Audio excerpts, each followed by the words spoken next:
Anak, sa tagal ko nang di nagpe-Facebook, ang dami ko ng notification. Nasa 500 notification na.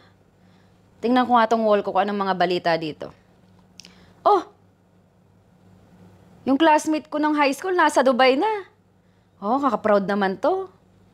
Oh, yung isa kong kumare, parang ayahay lang sa buhay. Pa-travel-travel. Eh, ngayon nasa Paris siya ngayon, no? Galing naman. Ang ganda ng mga picture niya sa Paris. Ay, bongga. Talagang in-step mo, no, ma? Sana makapunta rin ako doon. Oh, si kumaring pala, tsaka si kumparing naghiwalay na. Alam mo, napaka-inlove nito nung araw. Ngayon, hiwalay na sila. La, to si mama kung ano-anong kikita dyan. Tumigil ka na nga dyan.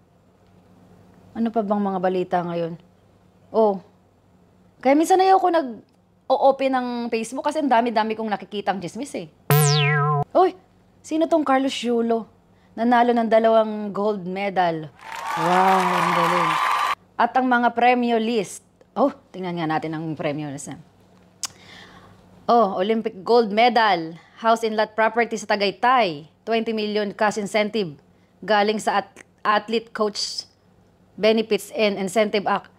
Bongga na, 20 million. 6 million cash from House of Representative. Bongga. 2 million cash incentive from Mayor Hani Lucena. Wow. 20 million cash incentive from Amusement and Gaming Philippines. Oh my God. Bongga. Grabe. May mga other cash incentive pa siya. Nak! 3 million cash from Mega World Corporation. 3 million from Chooks to Go Bounty Agro Venture Ends. Wow. 5 million from Arena Plus. Wow. At mayroon pa siyang land properties. At sa McKinley Hill pa. Worth 32 million. Wow. Bongga. 2 million worth sa Villa by Los Juan. Wow. 15 million worth brand ambassadorship for 5 years contract. Wow. 1 million worth product from SM Group.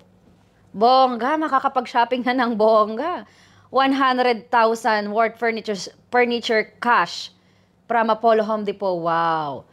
2 free franchise from Don Machiatos in Don Lemon, Philippines. Bongga, ang daming at ang dami pang iba. Diyos ko, Lord. Ay, pinagpala talaga tong si Carlos Yulo. At meron pa siyang free lifetime ticket. Oh my gulay. Flight from Philippines Airline. Oh, talaga naman. Napakaraming premyo ni Carlos Yulo. Nak, siguro na kung naging atletica rin, siguro mayaman na rin tayo ngayon. What? Kaya sabi ko sa'yo nung elementary at high school, galingan mo sa sports eh. Sana yahay na ako ngayon, lalong-lalo papa mo. Ang dami mo na sana tulungan na mga kapatid. Mga kapatid mo sana nag-aaral sa magagandang paaralan ngayon, nak. Bongga ni Carlos Yulo, nak. Proud na proud siguro yung nanay nito, nak. Napakabongga, sa edad na 24. Sana all talaga, mapapasana all na lang tayo dito sa anak na to.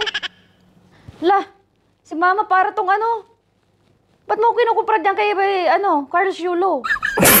Tsaka ayoko nga ng sport. Ihipan mo nga lang ako tatalsik na ako Tsaka wag ka na nga, tama nga yan, wag ka masyado nagpe-Facebook kasi kung ano-anong nasagap mong chismis dyan, nagkakasala ka pa. Tsaka tinadhana ako ng Diyos na hindi maging athlete dahil may purpose siya. Di mo ba alam, yan si Carlos Yulo at ang nanay niya nag-aaway ng dahil sa pera? Dahil nilalustay daw ng nanay niya yung pera ni Carlos Yulo. Kaya siguro purpose yun ni Lord na wag akong maging athlete. Kasi kung hindi, mag-aaway tayo. Ano gusto mo, mag-aaway tayo o pera? Mama talaga Marinig ka pa ng kapitbahay dyan Machismis na naman tayo.